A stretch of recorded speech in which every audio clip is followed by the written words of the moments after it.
What if I told you that some SUVs out there are so bulletproof, so insanely reliable, that your grandkids might be fighting over who gets to inherit them? Yeah, you heard that right. While most cars are basically just expensive disappointments on four wheels, slowly draining your bank account one repair bill at a time, a select few SUVs were engineered differently, almost like they were built to outlive you. Today, we're counting down the 6 SUVs that never break down, the ones you buy once and drive basically forever. And no, your dealer does not want you watching this video.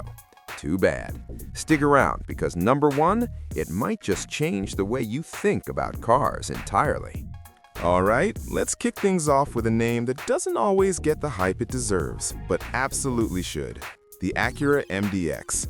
Now, I know what some of you are thinking. Acura? Really? That's your first pick? And to those people I say, yes, sit down, let the adults talk. Here's the thing about the MDX that most people completely miss. This isn't just a luxury SUV that looks reliable. This thing is reliable at a molecular level because underneath all that premium badge and those fancy leather seats, you've got the engineering DNA of Honda. And if there's one thing Honda knows how to do, it's build engines that simply refuse to die. The MDX has been on the road since 2001, and generation after generation, it has done something rare in the automotive world. It actually got better without losing what made it great in the first place. The 3.5-liter V6 engine that powers most MDX models is one of the most proven power plants in the entire industry. We're talking an engine that, with basic maintenance, routinely crosses 200,000 to 300,000 miles without needing anything more dramatic than oil changes and maybe a prayer of gratitude.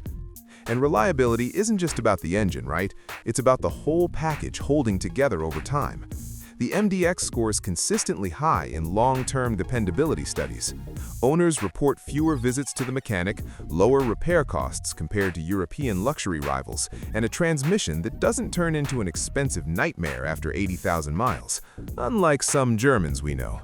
No names. Okay, it starts with a B and rhymes with BMW. What really makes the MDX special, though, is this concept Acura quietly built into its DNA. Over-engineering for the long game. The suspension components are robust, the electrical systems are straightforward and don't throw mystery codes every Tuesday for no reason. The all-wheel drive system, called Super Handling All-Wheel Drive, or SHAW, is not only brilliant in the rain and snow, but it's also been engineered to last. This isn't a system that's going to bankrupt you at 120,000 miles. Now, and this is important, if you're buying a used MDX, there are a few things you absolutely need to watch for, because no car is perfect and the MDX is no exception. The third-generation models, from 2014 to 2020, had some reported issues with torque converter shudder, basically a vibration you feel at low speeds that tells you the transmission isn't too happy. It's fixable, but you want to know about it before you hand over your money. Also, keep an eye on the VTC actuator. That's part of the variable timing system. On older models, it can rattle on cold starts. It sounds terrifying, it's not the end of the world, but it is a sign that maintenance may have been skipped. Always ask for service records, always. Check the third-row seat mechanisms if you're looking at a used one. They get used and abused over the years. And make sure the infotainment system on the 2014 to 2017 models is responsive, because that touchpad interface was, let's call it, aggressively confusing, and sometimes the electronics need attention. But here's the bottom line. The Acura MDX gives you something almost impossible to find in the luxury SUV space. Genuine, proven reliability without the terrifying repair bills. It's the SUV that proves you don't have to choose between comfort and durability. You can have the heated seats and keep your savings account intact. Buy it, maintain it, and it will genuinely be there for you longer than most things in life will. And that is why the MDX earns its spot on this list without any apology. Okay, so we just talked about the MDX, a luxury SUV with the reliability soul hiding underneath the premium badge. Beautiful. But now we're going to shift gears entirely, because our next contender isn't trying to impress you with fancy stitching or ambient lighting. No. This one is trying to impress you by surviving things that would make other SUVs quietly weep in a ditch somewhere. Ladies and gentlemen, the Subaru Outback, the SUV that basically invented the phrase, "I don't care what the weather is doing, let's go." Now here's something wild to think about. The Outback has been around since 1994. That's over 3 decades of continuous production, and in that time, it has built a following so intensely loyal that Subaru owners don't just buy the car, they join a personality type. You know exactly the person I'm talking about. Dog in the back seat, hiking boots on the floor, reusable coffee cup in the cup holder. That's the Outback tribe. And honestly, they're onto something. Because here's what makes the Outback genuinely special from an engineering standpoint. Subaru built this thing on a symmetrical all-wheel drive system, not an optional AWD you can add on, not a part-time system that kicks in when it panics, a permanent, symmetrical, always-on AWD setup that distributes power evenly and predictably. This gives the Outback traction that most SUVs twice its price simply cannot match in real-world conditions. Mud, snow, gravel roads, questionable life decisions at 6 a.m., the Outback handles all of it. The engines across most generations, particularly the 2.5-liter flat 4, are mechanically straightforward, with a boxer-style layout that keeps the center of gravity low and the engineering relatively accessible. These engines don't like to quit. Owners routinely push past 200,000 miles with nothing more dramatic than fluid changes and timing components done on schedule. And that word, schedule, is going to be very important in a moment, so tuck it away. The overall build philosophy of the Outback leans toward function-first durability. The suspension is tuned for real roads, not just smooth highways. Ground clearance is genuinely useful, not the fake crossover ground clearance that only exists on the brochure. And the interior materials, while not the fanciest thing you'll ever touch, hold up to years of actual use without falling apart, cracking, or developing that sad plasticky rattle that haunts cheaper competitors. But, and this is the part where I need you to really pay attention because this can save you a significant amount of money. The Subaru Outback has one well-known Achilles heel, and it is the head gasket. Specifically, the 2000 to 2011 models with the 2.5-liter engine developed a reputation for head gasket failures, especially when the cooling system wasn't maintained properly or the car was frequently driven in extreme temperatures. This is not a myth, it is not an exaggeration, it is a documented, widespread issue that Subaru themselves acknowledged. If you're looking at one of those older generations, get a pre-purchase inspection from a Subaru specialist, check for white smoke from the exhaust, check the coolant reservoir for oily residue, and run. If it has those signs, just run, not walk, run. The good news is that from 2012 onwards, and especially from the 5th generation, 2015 and newer, Subaru significantly addressed these issues, and the reliability profile improved dramatically. The newer 2.5-liter engines are considerably more robust in this regard. Also worth watching on any used Outback, the CVT transmission on models from 2010 onward can be sensitive to neglected fluid changes, so always verify that maintenance was actually performed and not just promised by someone with very optimistic memory. But when you buy a well-maintained Outback, especially a newer generation, what you get is something genuinely rare. An SUV that is rugged without being uncomfortable, practical without being boring, and reliable without being expensive to keep alive. It's the vehicle equivalent of that one friend who never cancels plans, always shows up, and somehow looks fine after pulling an all-nighter. The Subaru Outback doesn't just belong on this list, it might be the most honest vehicle on it. All right, we've talked about refined reliability with the MDX, we've talked about honest, go-anywhere toughness with the Outback, but now we're going somewhere different. We're stepping out of the comfortable world of suburban driveways and school pickup lines, and we're going into the kind of territory where roads stop existing and survival instincts kick in. Because our next SUV isn't just reliable, it's legendarily reliable. The kind of reliable that gets whispered about in reverent tones by off-road veterans and overlanding communities around the globe. Meet the Mitsubishi Montero, known in some markets as the Pajero. And if you've never heard this name before, I need you to understand something right now. This vehicle won the Dakar Rally, arguably the most brutal, punishing, unforgiving motorsport event on planet Earth. Not once, not twice, but 12 times. 12! Let that sink in for a second. While other manufacturers were winning on smooth racetracks and controlled environments, the Montero was out there in the Sahara Desert, surviving conditions that would destroy lesser machines without breaking a sweat, or an axle, or anything really. And here's the thing that makes the Montero's reliability story so compelling. It wasn't built to be reliable by accident. Mitsubishi engineered this vehicle with a very specific philosophy in mind. Build it so strong that it works even when everything goes wrong.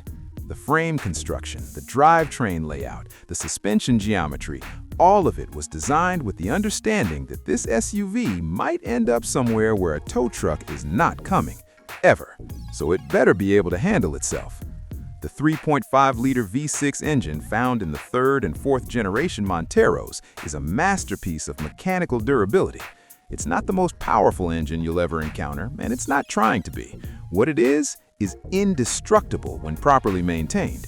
These engines routinely go well past 250,000 miles in documented cases, and there are Montero owners around the globe who treat their high-mileage examples like badges of honor, because frankly, they are.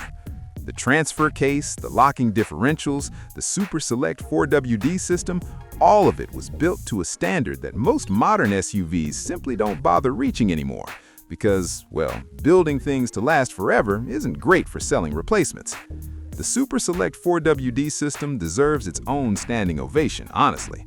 Unlike basic 4WD setups that force you to stop, get out, lock a hub, and perform what feels like a minor ritual just to engage four-wheel drive, the Montero system lets you switch between 2WD, full-time 4WD, and low-range 4WD on the fly, at speed, without drama. It was ahead of its time when it launched, and it remains one of the most capable and user-friendly off-road systems ever put into a production SUV. Now, I promised you the full picture, and the full picture means talking about what to watch out for, because even legends have weak spots. Even Superman had kryptonite. The Montero's kryptonite is a little more hydraulic. The third-generation Montero, roughly 2001 to 2006, had a documented issue with rollover tendency at highway speeds during sudden maneuvers, which actually led to some market withdrawals and a lot of negative press at the time. Mitsubishi addressed this with suspension revisions, but if you're buying from that generation, make sure those updates were applied and that the vehicle hasn't been modified in ways that compromise stability. Also, keep a very close eye on the automatic transmission, particularly on higher mileage examples. These can be expensive to rebuild if fluid changes were consistently skipped by previous owners. The transmission fluid in a Montero is not optional maintenance, it is survival maintenance. Check it, change it, and respect it. Additionally, rust is a real conversation on older Monteros, especially on the frame and undercarriage if the vehicle spent time in regions with harsh winters or coastal salt air. Get underneath it with a flashlight before you commit to anything. And the parts availability question, look, the Montero isn't being sold new in every market anymore, which means some components can take longer to source depending on where you are. It's not a deal breaker, but it's something to factor into your decision, especially if you plan to use it as a serious off-road tool rather than a weekend cruiser. But here's the absolute truth about the Mitsubishi Montero. When people talk about SUVs that were built to genuinely last, not just survive warranty periods and marketing campaigns, the Montero is one of the first names that real enthusiasts say out loud. It is a vehicle with actual, proven, battle-tested credentials, not simulated ones, not marketing ones, real ones, earned in some of the harshest environments on Earth. If the Outback is the honest friend who always shows up, the Montero is the friend who shows up, fixes your car, builds a shelter, finds water, and gets you home. Different league, completely different league. So let me paint you a picture. It's the year 2000. Hyundai walks into the SUV market, a market absolutely dominated by established giants, legacy nameplates, and decades of brand trust, and says, hey, we'd like to play too. And the automotive world basically laughed. Politely, professionally, but laughed nonetheless. The jokes wrote themselves. Hyundai? Reliable? Sure, buddy, go home. Fast forward to today, and those same people are driving Santa Fe's with 200,000 miles on the clock and a smile on their face. Because here's what happened. Hyundai didn't just show up to compete, they showed up to completely rewrite the narrative about what a Korean SUV could be. And the Santa Fe was the vehicle that carried that entire mission on its shoulders from the very beginning. The Santa Fe launched as Hyundai's very first SUV, and rather than cutting corners to hit a price point, they made a decision that would define the model for decades. They overinvested in quality control, long-term durability testing, and engineering refinement. They had something to prove, and they knew it. That chip on the shoulder, it became the foundation of one of the most quietly impressive reliability track records in the modern SUV segment. The engines that power the Santa Fe across its generations, particularly the 2.4-liter four-cylinder and the 3.3-liter V6, are robust, well-proven units that respond extremely well to regular maintenance and don't develop expensive personalities as the miles accumulate. The drivetrain is straightforward, the all-wheel drive system is competent and durable, and the overall mechanical architecture avoids the kind of overcomplicated engineering that turns routine maintenance into a financial crisis. Hyundai essentially looked at what made other SUVs frustrating to own long-term and then deliberately engineered those problems out of the Santa Fe. Bold strategy, brilliant execution. What really seals the Santa Fe's reliability reputation, though, is something you feel in the ownership experience over time. The repair costs are genuinely, measurably lower than most of its competitors. Parts are widely available, independent mechanics know these cars well, and the service intervals are reasonable rather than punishing. Consumer reliability surveys consistently place the Santa Fe in the upper tier of the segment, not just for initial quality, but for long-term dependability, which is the metric that actually matters when you're 300 miles from the nearest dealership wondering if your car is going to cooperate.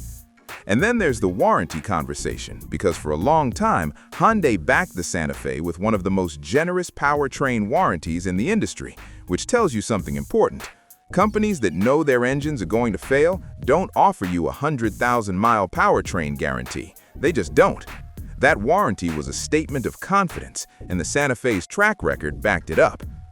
Now, because I respect your time and your money, here's what you need to watch out for if you're shopping for a used Santa Fe. The 2013 to 2014 models with the 2.0-liter turbocharged engine had some documented issues with engine bearing failures. And this isn't a minor inconvenience, this is a significant mechanical problem that in some cases led to complete engine replacement. Hyundai issued recalls and extended warranties on affected vehicles, but if you're looking at one of those specific model years with that specific engine, verify the recall history thoroughly before signing anything. The Theta 2 GDI engines, which appeared across several Hyundai and Kia products during a certain period, also had a widely reported issue with oil consumption and connecting rod bearing failures. Again, there were recalls and settlements, but do your homework and confirm any outstanding recall work has been completed on the specific vehicle you're considering. This isn't to scare you off the Santa Fe, it's to make sure you buy the right one. Also worth checking on older examples, the panoramic sunroof, which sounds delightful until it decides to develop a rattle or a seal issue at 70 miles per hour on the highway.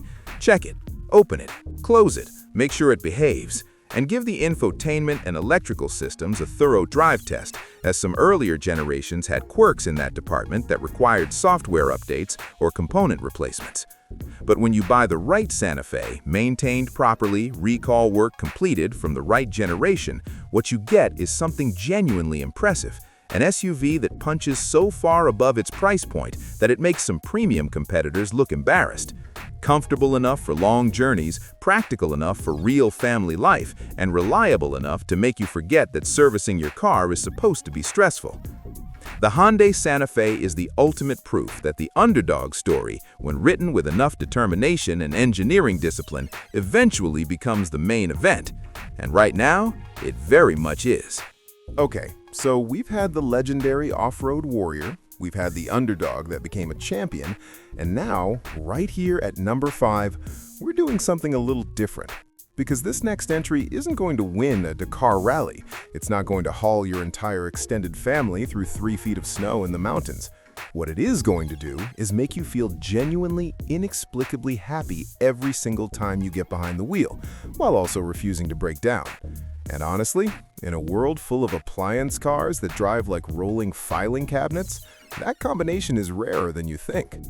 Ladies and gentlemen, the Mazda CX-30, the SUV that looked at every other compact crossover on the market and said, "That's cute, watch this." Here's what Mazda did that nobody else in this segment bothered to do. They sat down and asked a question that sounds simple but is apparently revolutionary. What if we built a small SUV that's actually enjoyable to drive and incredibly reliable at the same time? Every other manufacturer seemed to think those two things were mutually exclusive. Mazda said, "Hold my matcha latte," and got to work. The CX-30 sits on Mazda's Skyactiv vehicle architecture, which is one of the most thoughtfully engineered platforms in the modern automotive industry. Everything about it, the chassis rigidity, the suspension tuning, the steering response, was designed with a philosophy Mazda calls Jinba Itai, a Japanese concept that translates roughly to the feeling of horse and rider moving as one, which sounds like poetry, and it is, but it's also cold, hard engineering that produces a driving experience so connected and intuitive that people who test drive the CX-30 frequently end up buying it on the spot, slightly confused about what just happened to them. But beyond the driving dynamics, which are genuinely exceptional for this class, the reliability story of the CX-30 is what earns it a place on this list. The Skyactiv G 2.5-liter naturally aspirated engine is a study in mechanical simplicity done right. No unnecessary complexity, no turbochargers pushing temperatures and pressures into anxiety-inducing territory, just a clean, naturally breathing engine that produces adequate power, outstanding fuel efficiency, and a mechanical temperament so calm it's almost meditative. These engines respond beautifully to regular oil changes and basic maintenance, and they reward that care with longevity that makes the ownership cost over time remarkably low.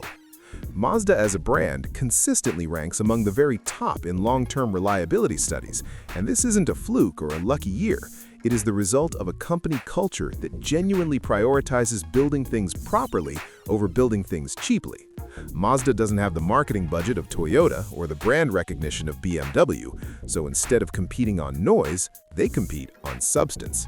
And the CX-30 is one of the purest expressions of that philosophy you can buy right now. The interior deserves a special mention too, because reliability isn't just mechanical.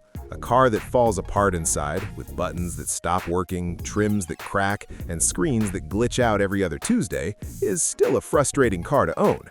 The CX-30's cabin is built with a level of material quality and structural integrity that feels genuinely premium.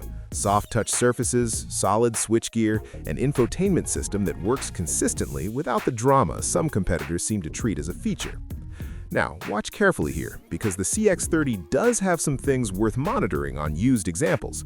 The turbocharged 2.5T variant, while exciting and significantly more powerful, introduces the complexity that the base engine deliberately avoids. Turbo systems require more meticulous maintenance, and if oil changes were stretched or ignored by a previous owner, you want to know that before it becomes your problem. Always check the service history on a turbo CX-30 with the kind of energy of someone who suspects they're being lied to, because sometimes they are. Also worth noting, the CX-30's rear passenger and cargo space is genuinely compact, and while that doesn't affect reliability, it does affect whether this is the right vehicle for your actual life. If you have 3 kids, a Labrador, and a habit of buying furniture impulsively, the CX-30 might test your patience spatially. Just something to factor in alongside the mechanical considerations.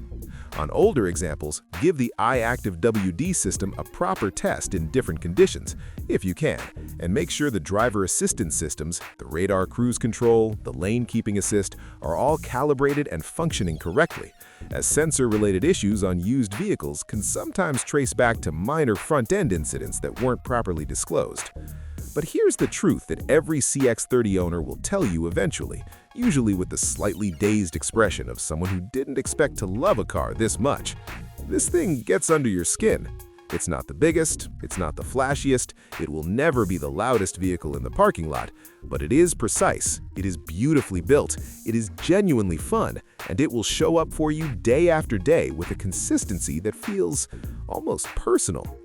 In a segment full of cars that try to be everything to everyone and end up being nothing to anyone, the CX-30 knows exactly what it is. and it is magnificent at it. And here we are, number 6, the final entry on this list. And I have to be honest with you, there was never really any doubt about who was going to close this show. Because when you're building a list of SUVs that simply refuse to break down, there is one name that keeps appearing in every conversation, every reliability study, every taxi fleet manager's spreadsheet, and every family driveway in every corner of the world. One name that has become so synonymous with the concept of dependability that saying reliable SUV and saying Honda CR-V has started to feel like the same sentence. The Honda CR-V, the one that started it all, the one that decades later is still the standard by which every other compact SUV quietly measures itself, usually falling a little short and hoping nobody notices. Here's some context that puts everything into perspective. The CR-V launched in 1995 when compact SUVs as a category were barely a concept, and it didn't just survive the following 3 decades, it defined them. Generation after generation, it adapted, it improved, it absorbed new technology, and through all of it, it never lost the one thing that made people fall in love with it in the first place, that absolute, unwavering, almost stubborn commitment to being mechanically dependable. Honda's engineering philosophy has always centered on getting the fundamentals so right that everything else becomes secondary. And the CR-V is the most perfect expression of that philosophy in SUV form. The 1.5-liter turbocharged 4-cylinder in the modern generations and the 2.4-liter naturally aspirated engine in earlier ones are both textbook examples of engines built to accumulate miles without complaint. Honda's VTEC and iVTEC variable valve timing systems are not gimmicks. They are genuinely clever engineering solutions that have proven their durability across millions of vehicles and hundreds of millions of miles of real-world driving. We're talking engines that, treated with basic respect and regular oil changes, will look at 200,000 miles in the rearview mirror and keep going without so much as a warning light. The CR-V's transmission, whether the 5-speed automatic of the earlier generations or the CVT of the newer ones, is tuned for longevity rather than performance drama. It's not trying to excite you at every gear change. It's trying to still be working perfectly when your kids are old enough to borrow the car. And statistically, it succeeds at that goal better than almost anything else in the segment. What truly separates the CR-V in the long-term ownership conversation is the total cost of ownership. Insurance is reasonable, fuel consumption is excellent, parts are everywhere, and I mean everywhere, which keeps repair costs low even when something eventually does need attention. Independent mechanics know these cars inside and out. You will never be held hostage by a dealership because the CR-V's mechanical world is one of the most open, accessible, and affordable in the entire industry. That's not an accident. Honda designed it that way. But, and you knew this was coming, if you are shopping for a used CR-V, there are things you must know. The 1.5-liter turbocharged engine in the 5th-generation models, particularly 2017 to 2019, had a documented and significant issue with oil dilution, gasoline finding its way into the engine oil, especially in colder climates during short trips. Honda issued software updates to address this, but the fix was imperfect and the issue persisted in some cases. If you're looking at a 5th-gen CR-V with that engine, verify that the software update was applied, and if the vehicle was primarily used for very short daily drives in cold weather, approach with caution and get an oil analysis done before buying. The CVT transmission on newer models is reliable when the fluid is changed on schedule, but many owners treat CVT fluid as a lifetime fill, which it absolutely is not. Check the service history for transmission fluid changes, and if there's no record of it being done past 60,000 miles, factor that service cost into your negotiation. Also, inspect the air conditioning system on older examples, as the compressor can be a wear item on higher mileage CR-Vs, and give every electronic system a thorough check during your test drive. Honda's reliability shines brightest in the mechanicals, slightly less so in complex electronics on certain model years. But here's the closing truth about the Honda CR-V, and I want you to really hear this. In a world where automotive marketing has become an arms race of promises, claims, and carefully staged demonstrations, the CR-V earns its reputation the old-fashioned way: real owners, real miles, real life. It is consistently, year after year, one of the highest-rated vehicles for long-term reliability, owner satisfaction, and resale value, because the market knows what we now know. A well-kept CR-V doesn't depreciate like a normal car. It depreciates like an investment that forgot it was supposed to lose value. So there you have it. 6 SUVs that were built not just to impress you on day 1, but to still be showing up for you on day 3,000. The Acura MDX, the Subaru Outback, the Mitsubishi Montero, the Hyundai Santa Fe, the Mazda CX-30, and the Honda CR-V. 6 different philosophies, 6 different personalities, one shared quality: they simply do not quit. Now, if this video saved you from making an expensive mistake or pointed you toward your next vehicle, do me one small favor. Hit that like button right now. It takes half a second and it tells the algorithm that this kind of real, honest, no-nonsense content is worth pushing to more people who need it. Subscribe if you haven't already, because we do this kind of deep dive content regularly and you do not want to miss what's coming next. And drop a comment below. Tell me which one of these 6 SUVs you already own, or which one just made it onto your shopping list. I read every single one. Until next time, buy smart, drive far, and for the love of everything mechanical, change your oil.